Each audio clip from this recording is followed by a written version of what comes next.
The current intercity East Coast service is run by London North Eastern Railway, a publicly owned company created by the government in June this year.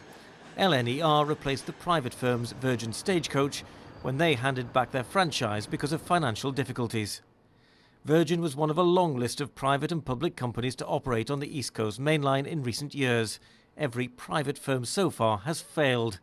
MPs have been looking into what went wrong this time and say Virgin-Stagecoach went into the contract with a wholly inadequate assessment of the financial risk. What we found was that Virgin-Stagecoach put in an over-optimistic bid. They were naive about what they could achieve, and right from the outset they were playing catch-up to try to meet their revenue projections.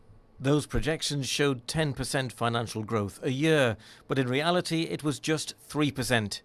MPs concluded the government should shoulder some of the blame too.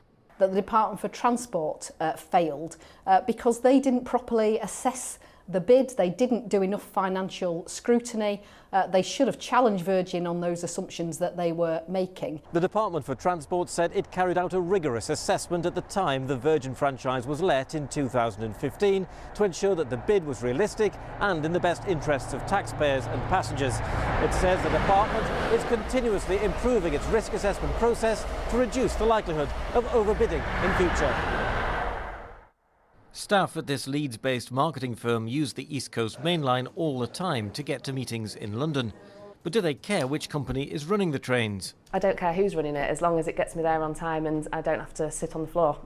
It's quite ironic, we went to Amsterdam on Monday. It was actually easier to travel to Amsterdam than it currently is travelling to London at the moment. Talking about the failed joint franchise with Virgin, Stagecoach said tonight there was no incentive to deliberately overbid and there was no taxpayer bailout. We are pleased the committee has supported our positive suggestions to reform franchising, including more appropriate risk sharing, making the system more accountable and robust. Network Rail, which runs the tracks, was cleared by MPs of any blame for the collapse of the Virgin-Stagecoach franchise.